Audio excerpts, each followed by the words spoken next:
腹減ったな。もう一歩も歩けねえ。今夜のねぐらのあてもねえし、どうするかね。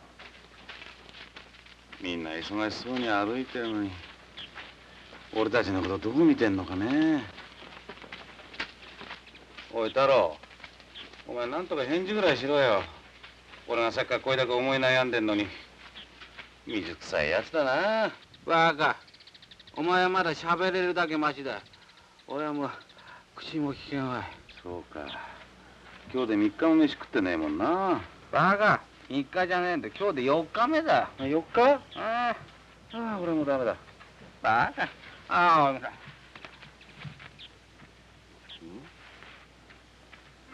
影路地、太郎、どうした？いやあ、運転の兄貴。すいません、今こうやって反省してるところです。何を言ってやんだ。みっともない格好してやがって。腹が減って動けねえんだろ。ご立派。よくわかるね。ついてこい。飯ぐらい食わしてやる。本当、さすが兄貴、話せるね。でも兄貴、どうしてこんなところへ？探してるんだ。探すって？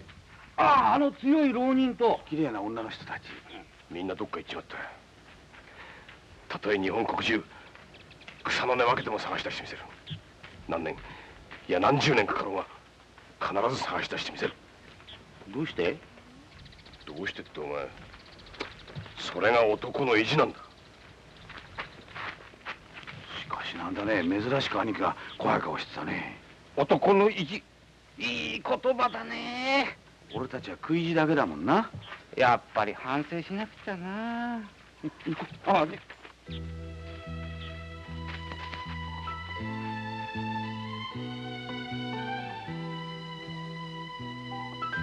孤独の剣士秋月六郎太はどこにあるのか。発行の使徒桂宮蓮子とその子秀屋はどこをさすらうのか。二人を守ろうとひたむきな娘笹香はどこへ行ったのか。そして関家千早と小太郎の兄弟は全ての人々がそれぞれの運命に操られて果てしなく流れていく。そして歳月もまた休みなく流れて、時代の渦はささやかな人々の願いや祈りを押しつぶし、天下の情勢は大きく変わっていた。江戸では将軍秀忠に代わって家光が将軍職を継ぎ、徳川はすでに3代。幕府の基礎はようやく盤石の重きを加え揺るぎないかに見えていた。久しぶりじゃのう十兵衛。諸国巡察のお役目ご苦労であった。天海様にもお変わりなく柳生十兵衛ただいま立ち戻ってございまする。早速じゃが十兵衛、豊臣の忘れがたみ、その子と母親のこといかがいたした？それならば先頃すでに書面を持ってご報告いたしたはずにございまする。捨ておいても全く徳川のお家に何の危害も与えぬ。天下の動きに何の関わりもありえない。十兵衛、その報告は聞いた。では十兵衛、桂宮蓮子とその子供討ち取ったと申すのだな。討ち取った討ち取らぬは問題ではございますわい。それがし事実をご報告したまででございまする。黙らっしゃい。節操は討ち取れと申したはずじゃ。さればでござる。もしここに天海様のご存じないわらべ幼子が通りかかったといたします。徳川のお家にあだなすかどうかもわからぬ幼子でございまする。天海様はその時どうなされまするか。拉致もないことを申す。天下のためならば場合によっては即刻討ち取る。御自らご自分のそのお手で幼子を殺されまするか。わしは坊主や。自らは殺さぬ。十兵衛、そのためのお手前剣であろう。天海様、その通りでございます。ならばいつ剣を抜くか抜かぬかはそれがしにお任せくだされば十分でございましょう。ではもう一つ聞く。その時一人の浪人者について命じたはずじゃ。秋月六郎太でございまするな。そうじゃ。秋月六郎太は恐れ多くも三代将軍家の。天海様、失礼ながらあえて申せばご自分の尺度で秋月六郎太を図ることはございますまい。何？十兵衛、それはどういう意味じゃ？秋月六郎太にもし三代将軍上様にとって変わる野心があれば、それがし身をとして討ち取りまする。しかし秋月六郎太には天下に対して全くの関心もございません。十兵衛、何をもってそう申す？どういう確証があってのことじゃ？確証は秋月六郎太の剣でござる。剣？さよう、かの者の剣でござる。おそらく剣一筋のみに生きていく男でございましょう。その剣が天下を狙うかもしれんぞ。天海様、それがしの申した尺度とはそのことでございます。天海様ならばその剣で天下を狙うことがあるかもしれません。しかし秋月六郎太の剣は全く違う剣でございます。それがし自ら刃を交えてはっきりと確かめております。ではその剣とはどういう剣じゃ？一口に言えば武蔵野の中を音もなく吹き抜けていく風、そういう剣でございましょう。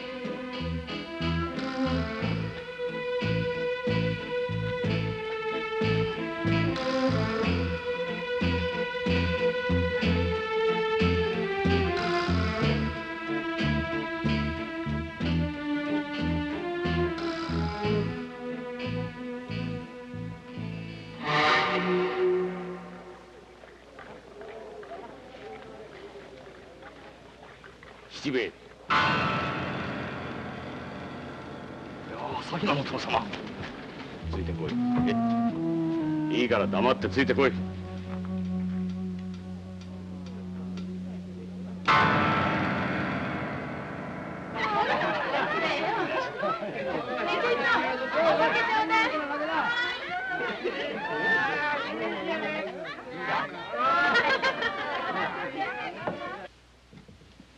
下がってろ。用があったら呼ぶ。遠慮なく勝手にやれ。ちょっと見ねえ間に江戸も変わったと思ったら殿様もお変わりになりましたね。お役目の方はもういつまでも大人の追いかけごっこをしていられるか。20年いや10年遅うござんしたね。そうすりゃ今頃殿様は間違いなく一国一城の主様だったってわけで。その機会はもうない。大阪の合戦で終わった。運よく大名になれたもない。そうでなければ一生牛馬のごとくこき使われるだけだ。まったくで、そのためにも私はあの桂宮とそのせがれを追い回していましたが。手際よく捕まえたところで巧妙手柄は我々を素通りしてしまうだろう。よくて柳生のものか。いや柳生も素通りして。では天海大僧正様へでも。あの坊主も先行き長いことはない。と言って七兵衛、貴様のように豊臣の小せがれを担ぎ上げて一旗あげようというのも遅いぞ。いや別に私はそんなつもりはなかったんで。拡散でもわかる。関ヶ原大阪を通じて忍者ラッパとしてあれほどの働きをした貴様だ。わずかな恩賞金のために身を粉にして働くとは思えん。まあ当分好きに遊んでおれ。酒と女には不自由はさせん。ただようござんす。殿様が手前をご必要と思われる時にお使いください。殿様が何をしておいでなのか、それは手前も伺う必要がねえような気がしますんで。よし、話は決まった。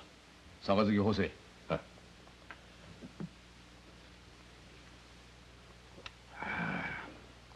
それにしても手前も長い道草を食ったもんで。そういうことだな。今思い出しても腹渡がひっくり返る。あの秋月六郎太って男、一体どこへ消えちまったんだろう。秋月六郎太か。探し出したところで一文にもならぬ男だ。忘れろ。ただ俺の勘ではあの男この武蔵野のどっかにいる。武蔵野に？まさかいくらなんでも江戸のお膝元近くにはいねえと思いますがね。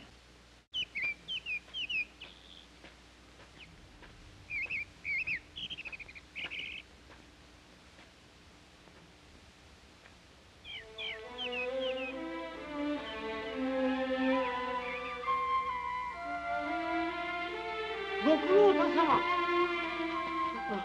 間違いない。ご苦労太様。弥平次、はい。しばらくだったな。はい。変わりはなかったようだな。それよりもご苦労太様はいつお戻りになられました？あれから2年、いや3年よも。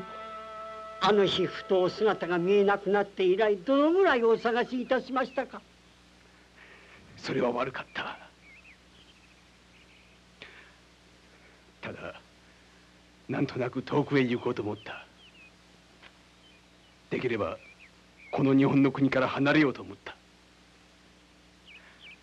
だがいざとなると行くあてもない、行く術もない。いつの間にかこの武蔵野の林の中に戻っていた。さようでございましたか。やはりここはあなた様のお育ちになった森でございます。ほれ、あの幹をご覧ください。あれはあなた様がお小さい時のお背の丈を刻み込んだものでございます。ほれ。そうだったな。それが5つのお年の時、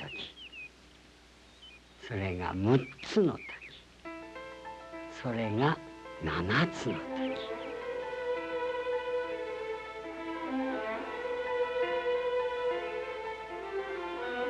7つ。あの子もちょうどそのくらいの年頃だろう。あの子と申されますと誰のことでございますか？俺と同じくこの世に生まれてくる必要のなかった子だ。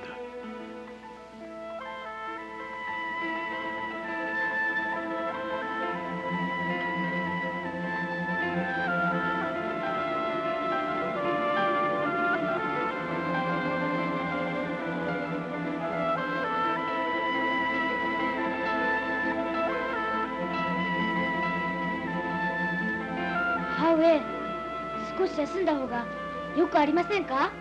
ありがとう秀太郎。大丈夫ですよ。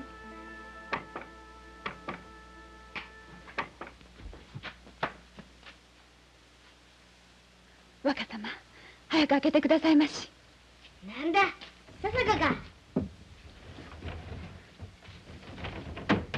あまり早いので誰かと思った。そうですか。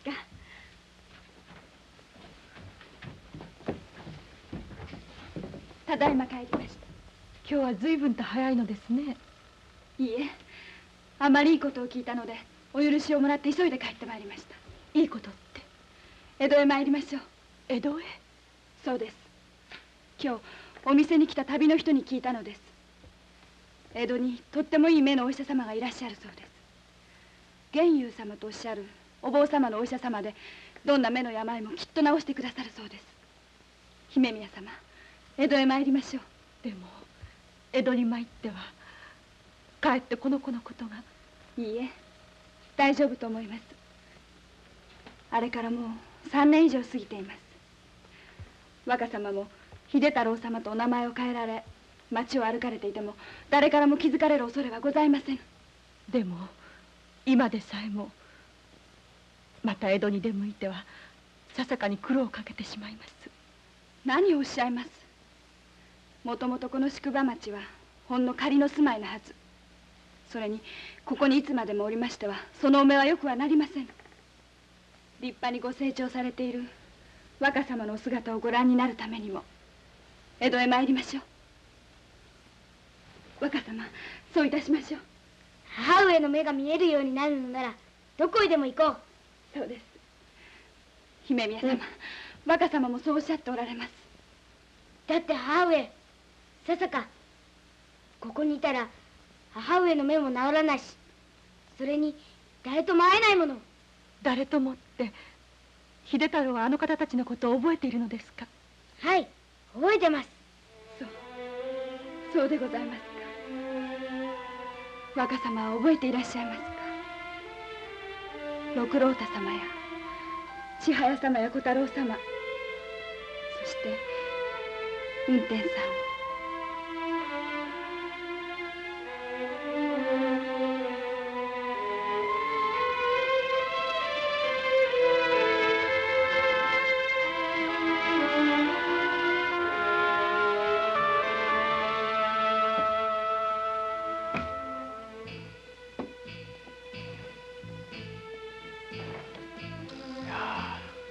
あの時のままだ。はい。街道からも村の道からも遠く外れた森の中の一軒家、人も気づかぬようでございます。また当分誰にも気づかれずに済むとするか。しかし弥平次、考えてみるとおかしなものだ。何がでございます？この世間から抜け出そうと思ってこの森を出てから3年余り、俺はかえって無用の騒ぎの中に巻き込まれていた。江戸から離れれば離れるほどそれは激しかった。しかしこうして戻ってみると、江戸に近いこの武蔵野が一番静かなところかもしれない。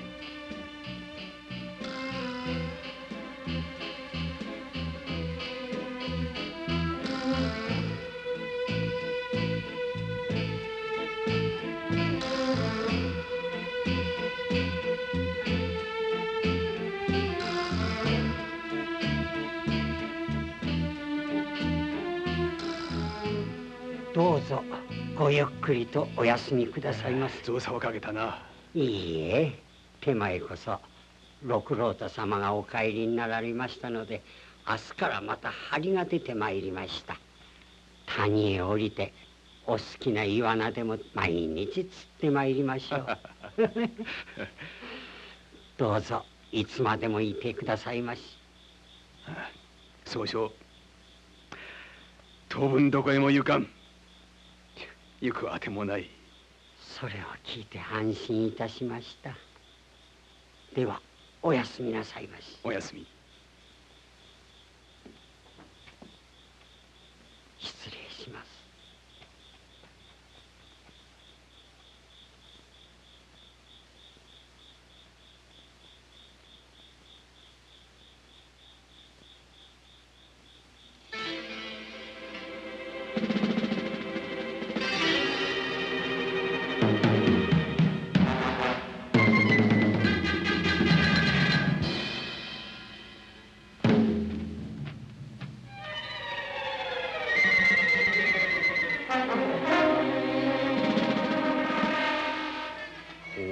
こんなところに適当な用意があるのか。ここならば格好の場所と思われます。しかし誰かの隠宅ではないのか。初めはそう思いましたが、再三訪れてもいつも無人。誰もいる気配がありません。よし、では明日にでも鉄砲火薬の手はずをつける。当日に備えてみんなを集めとけ。心得ました。抜かりなくことを運べよ。では参ろう。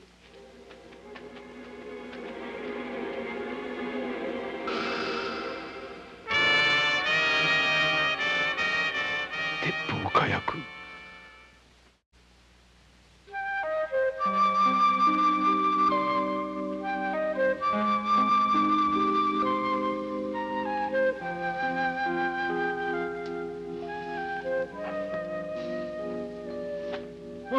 ご苦労様、おはようございます。いや手前今朝朝の支度にお伺いしようかと思っておりましたのに。いやここまでかなり隔たりがある。わざわざお前が来ることはない。気が向けば私の方から来る。恐れ入ります。いやそれに六郎太様にちょうどお知らせすることがございましたので。知らせ？はい。いやまずお茶を入れますから。ゆうべ手前のところに里の者が回ってまいりましてな。いやねお達しでございましたですよ。何の達しだ？はい。近々将軍様が深大寺の近くでお鷹狩りをなさいますそうで。将軍の鷹狩り？へえ。六郎太様のいらっしゃるあの森の中まではお役人様も参らぬと存じまするけど、手前どものこの辺りはすべてご敬与のお侍様方でお固めになるそうでございますよ。ご苦労様どうぞ。まあ何かと煩わしいことも多いと思いますけども、どうかあの森からお出にならずにお過ごしくださいませ。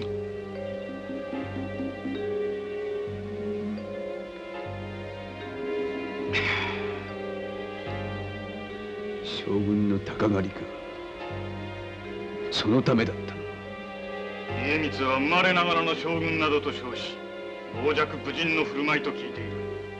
したがって今度の鷹狩りにも決起に流行って飛び出してこよう。もともと戦場往来の経験など全くない男だ。討ち取る機会は必ずつかめる。ご家老、肝心の鉄砲は間違いございませんな。大丈夫だ。十分信頼を受ける男に頼んである。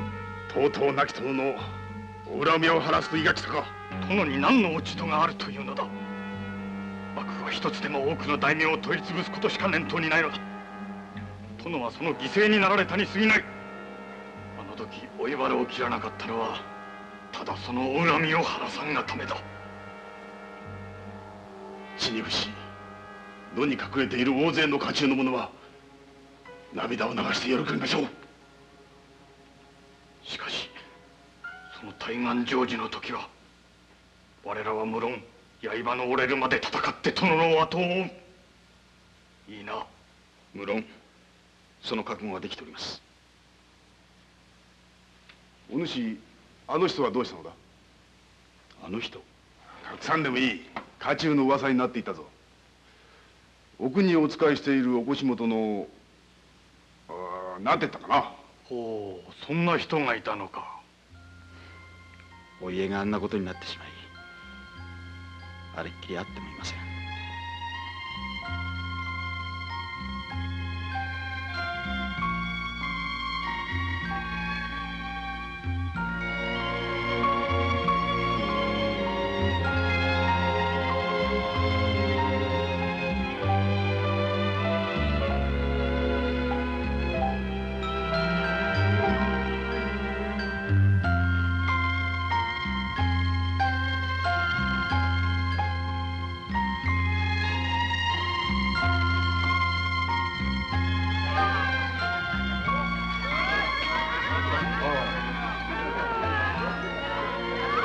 ごめんなさい。大隅ちゃん、こっちに帰れ。ただいま。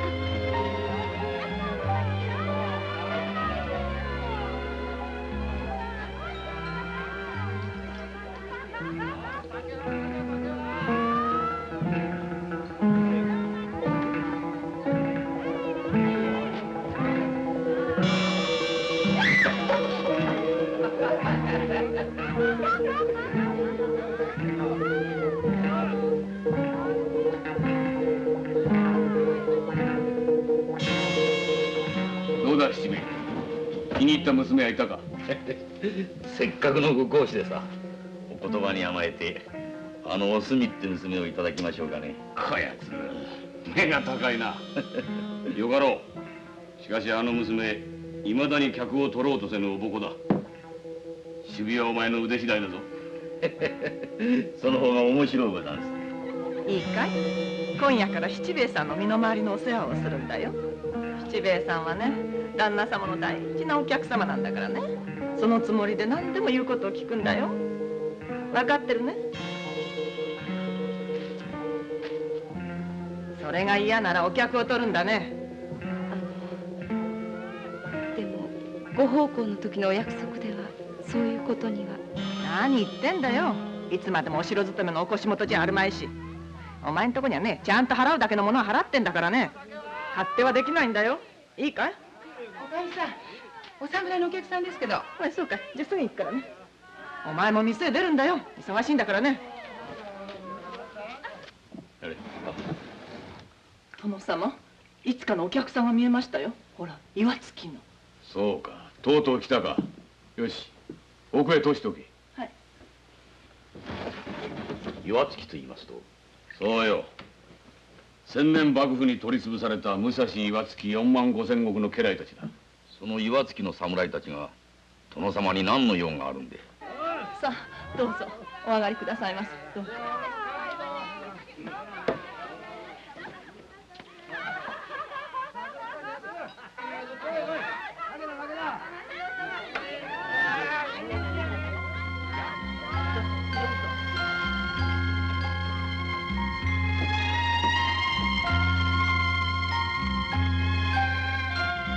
こんなところで働いていたのか。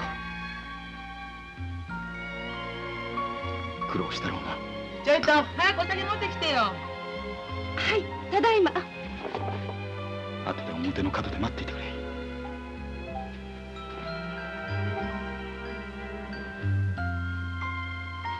どうした？ああ、いや意外でした。以前お城で奉公しておりました者がこの店で働いておりました。そうか。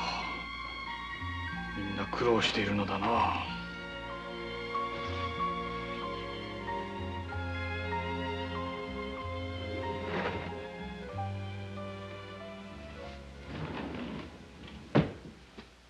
いよいよ時節到来と見えまするな、浦部殿。ご紹介いたそう。これなるは七兵衛と申し、それがしとは血盟の中でござる。元武蔵岩槻青山家ご家老、浦部宗十郎殿だ。七兵衛にございます。ご無念のほどお察し申し上げます。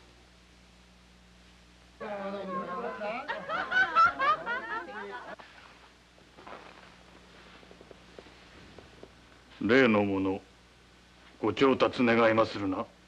もちろんでござる。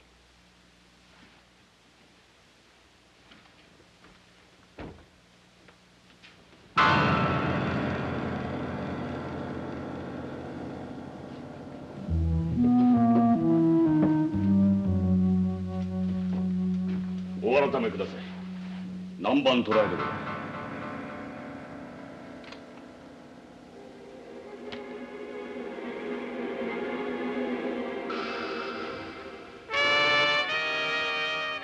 問題はこれをどうやって現場に運ぶかでございます。最近は江戸市中特別に監視の目が厳しゅうございます。実はそれについてお主のお知恵を借りたいと思っていたのだが。よろしゅうござる。それがしも公儀のために一生を棒に振ったもの、身に変えてお運びいたそう。それがしならば大勢人も使っておりまする。手段はいくらでも選べます。今夜のうちにお運びいたそう。ひとまず隠し置く場所をお教えください。とりあえず武蔵野深大寺北へ一里、森の中に一軒家の草案がござる。深大寺北に一里、森の中の草案。邪魔したな。失礼いたします。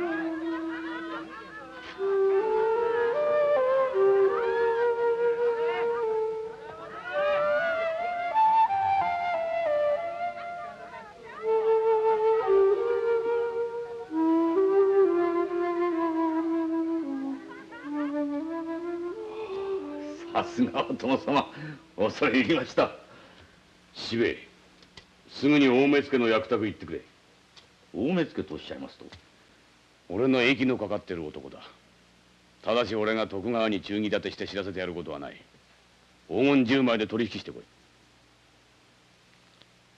考えてみりゃ殿様、関ヶ原以来幾度となく命を懸けて徳川のために働いて、結局黄金1枚ももらっちゃいませんでしたよ。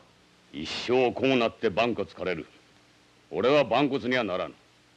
と言ってこの時代だ。一生にならなければ将の代わりになるものは手に入れる。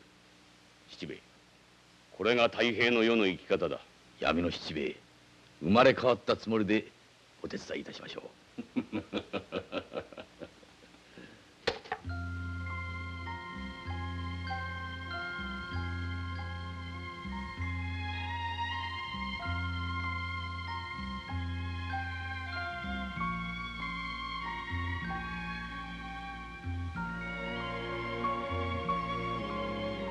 ああいうところでお会いできるとは思わなかった。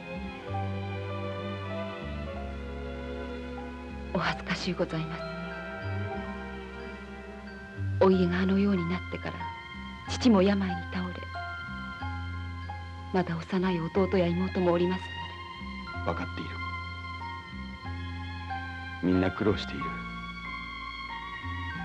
れっきとした文武両道の武士が土方人足までしている。私もいろいろなことをした。だがそれが現実の世の中ならば私は恥とは思わない。ただ気持ちだけは落としたくない、そう思っているだけだ。土橋様、信じてくださいまし。私はたとえあのような店におりましても。分かっている。だがお墨殿、もうしばらくの辛抱だ。理不尽に公儀のために詰め腹を切らされた殿のお恨みを、いや我々家臣一同の恨みを晴らすことがきっとできる。そのうち江戸中が、いや日本中が驚くだろう。お墨殿、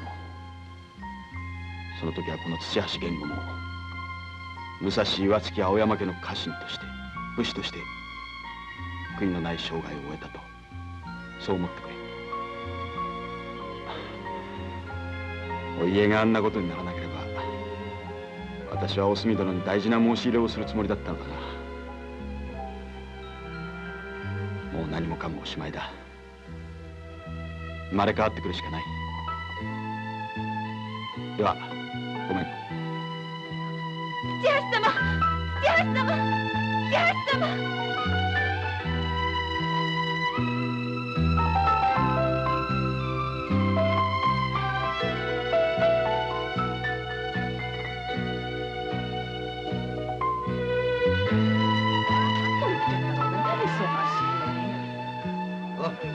おかわり。あ、どうもすみません。おすみ、どこ行ってたんだ。新入りのくせに勝手な真似をするんじゃないよ。すぐ奥へ行っておくれ。旦那様がお呼びだから。岩槻の侍たちは今夜牛の国神代力隊一里森の中の一軒家に来る。その時刻に合わせてくれ。承知しました。鉄砲火薬の代わりに公儀の役人が来ると分かったらあの連中。どうしたんだ。今確かあの娘が。俺が呼んだのだ。お前のためにな。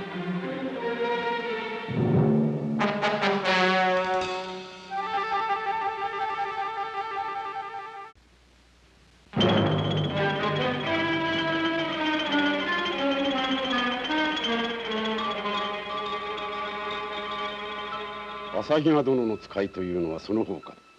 さようにございます。要件を聞こう。その前に。分かっておる。黄金一枚もあればよいのか。なかなかもってそれでは。朝比奈殿もとんと商売が上手になられた。しかしわしが役儀によって動かせる金には限度がある。それは朝比奈殿の方が先刻ご承知のはずだ。しかしことは将軍家の御身に関わりまする。何、将軍家の。そうか、大目付は目の色を変えたか。ええ、今頃大騒ぎをしながら大勢の侍たちが武蔵野へ走っていることでございましょう。あとは役人どもが汗水流して始末すればいい。俺は金が手に入ればそれで用は済む。殿様はいつからこういう商売を始められたんで。いつでもよかろう。ただ大名を取り潰すのは俺の仕事の一つだった。どこをどう焚きつければ奴らが怒り狂うか、それは全て知っている。それだけの話だ。なるほど、そうでござんしょう。どうせどれもこれも言いがかりで無理に取り潰しているのでございましょうから。やっぱりここにも来ていませんね。誰がだ。いえ、あのおすみって娘、どこ行ってしまったのか。奥にも店にも姿が見えず。もしかしたらあの娘。何だと言うんだ。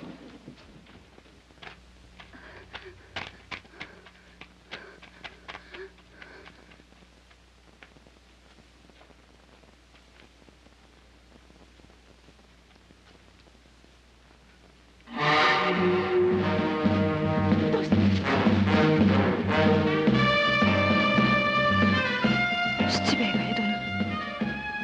だとしたら梅宮様、もしかしたら秋月様も江戸に六郎太様が。土橋様。俺は土橋という男ではないが。お許しくださいまし。深大寺北に一里、森の一軒家と思い。それは確かにここだ。え？土橋という名は知らんが、昨夜もここへ武士が来た。ここを無人と思っているらしい。無理もないが、ここは俺の住処だ。土橋様は、いえ、その方たちは今夜もここにいらっしゃるでしょうか。知らん。俺には縁もゆかりもない侍たちだ。だがいつかまた来るだろう。ここへ鉄砲火薬を運び込むと言っていた。俺には迷惑な話だ。その鉄砲の代わりにお役人が来ます。ご公儀のお役人が来ます。公儀の役人。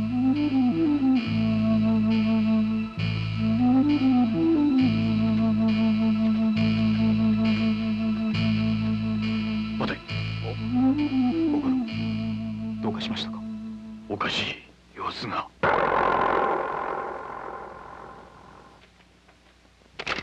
それ。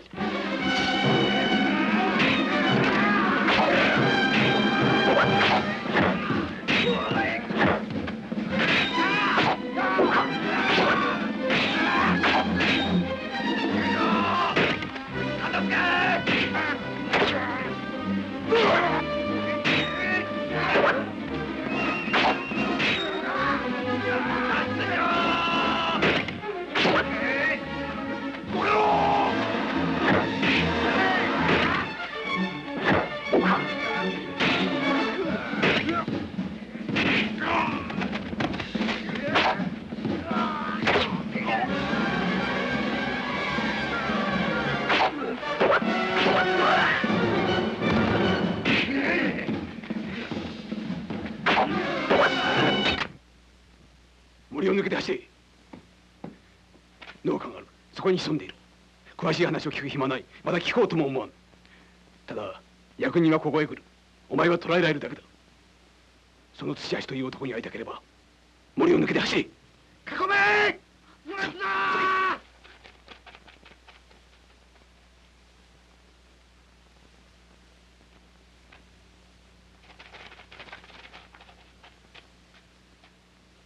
将軍家を狙う青山家の残党だな。神妙に行かせ。全くの人違いだ。俺にとって迷惑なだけだ。引き取ってもらおう。どれ。引き取れ。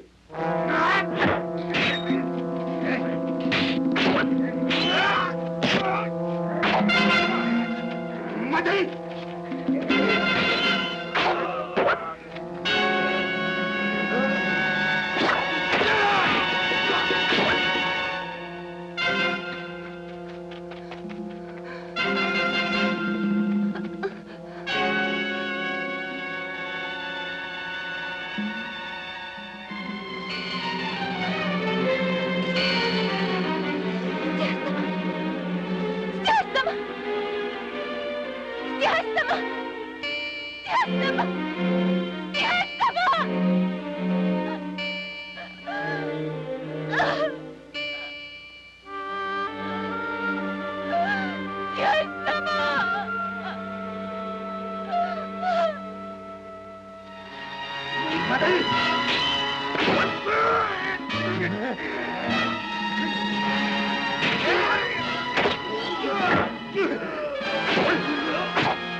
何かあったのかな。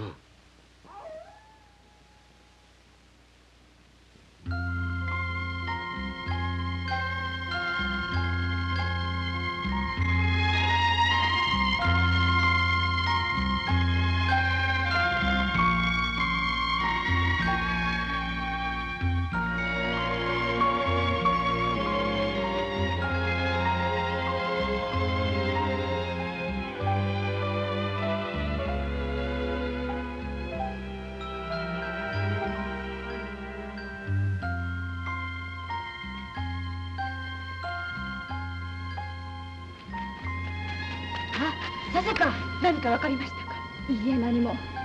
通りもまるで何事もなかったように静まり返っています。確かに七兵衛が走っていったのですね。はい、間違いございません。六郎太様、江戸にいらっしゃるのでしょうか。当分どこへも行かんと言ったはずだが、やはり行かねばならん。戻る時があればまた戻ってこよう。八重路、達者でいてくれ。六郎太様、一体どうなされたのでございます。どうもせん。ただ今夜もまた死ななくてよい人間が死んだ。公儀のために死んでいった。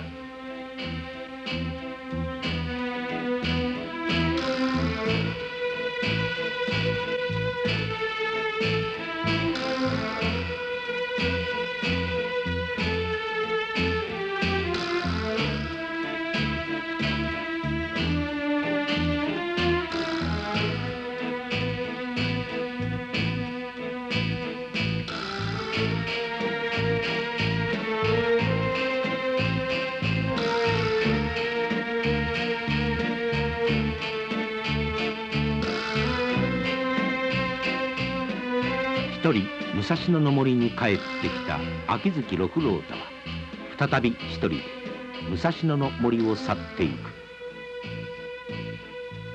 どこへ行くのか、それは六郎太自身も知らない。ただ非常の月が青白くその行く手を照らしていた。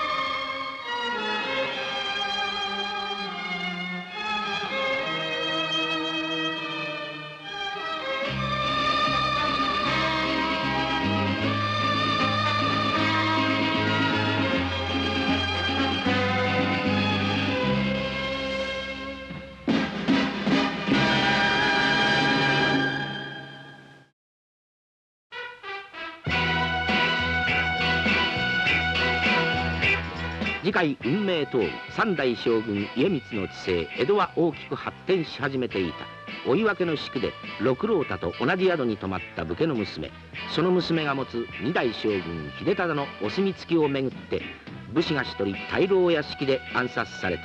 偶然目撃した忍びの運転が六郎太に巡り合い、目の手当てを受ける医者の家で図らずも蓮子秀哉笹香とも再会。